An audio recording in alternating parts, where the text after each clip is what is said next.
اس لیے کہ hero heroine کون ہے؟ یہ وہ لوگ ہیں جو اسکرین کے سامنے آ کے زنا کرتے ہیں، یہ ناچتے ہیں۔ تو کس کوئی ہم کو نچنیا، بھئی اگر کوئی کہے کہ تو مولانا لگ رہا ہے، تو مولانا کا مطلب کیا؟ علم والا۔ مولانا کا مطلب کیا؟ شریف۔ مولانا کا مطلب کیا؟ نمازی۔ مولانا کا مطلب کیا؟ متقی، پرہیزگار۔ اب اگر کوئی کہے کہ تو ہیرو لگ رہا ہے، کہ تو ہیروئن لگ رہی، تو آپ مجھے بتائیں کہ وہ لوگ کیا کیا کرتے ہیں۔ میں کسی سے نفرت نہیں کرنے کی بات کر رہا ہوں، میں کوئی نفرت کی بیج نہیں بولنے آیا ہوں، لیکن ایک بات کہتا ہوں، اسکرین پر آ کر کے زنا کرتے ہیں کہ نہیں کرتے؟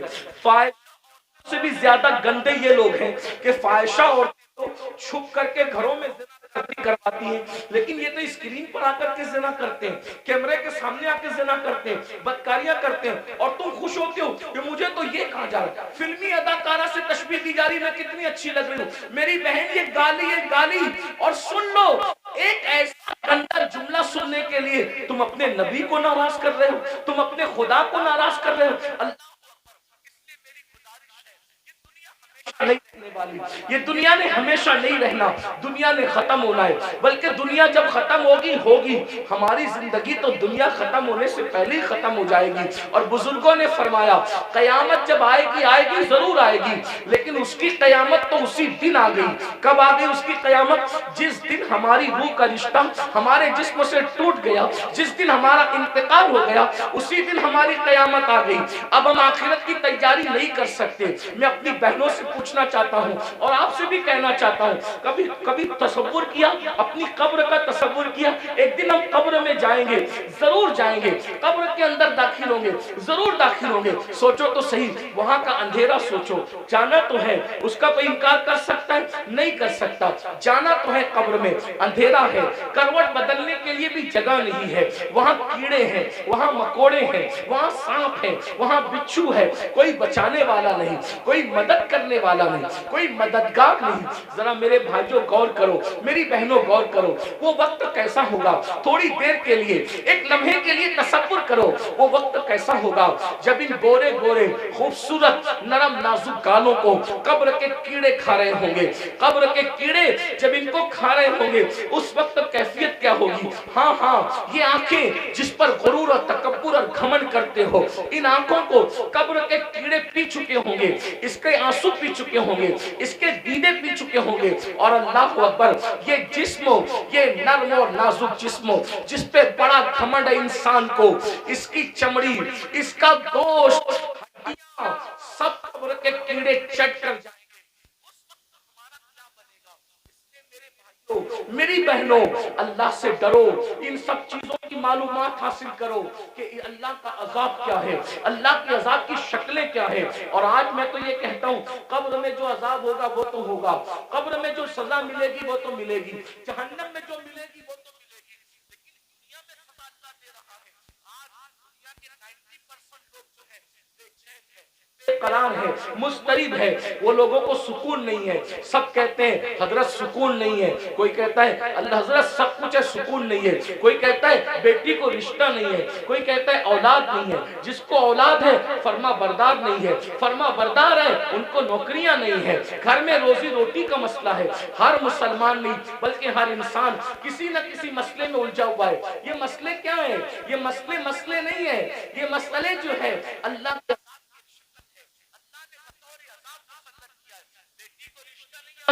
یہ اللہ کے عذاب میں سے ایک عذاب ہو سکتا ہے۔ یاد رکھنا، روزی کے لیے در در بھٹک رہے ہو، خدا کے عذاب میں سے ایک عذاب ہو سکتا ہے۔ سوتے ہو نیند نہیں آتی، نیند کی گولیاں لے کر بھی سوتے ہو پھر بھی نیند نہیں آتی، اللہ کے عذاب میں سے ایک عذاب کی شکل ہو سکتی ہے۔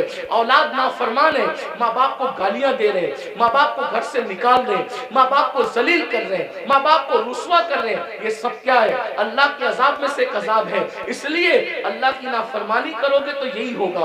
بہرحال آخری بات کے طور پہ عرض کر رہا ہوں، پھر آقا ارشاد فرماتے ہیں ہم لوگ اور آگے بڑھے، جب جہنم کا مشاہدہ کیا تو ہم نے دیکھا کہ کچھ ایسے لوگ ہیں جن کے ہونٹ آگ کی کینچی سے کاٹے جا رہے ہیں۔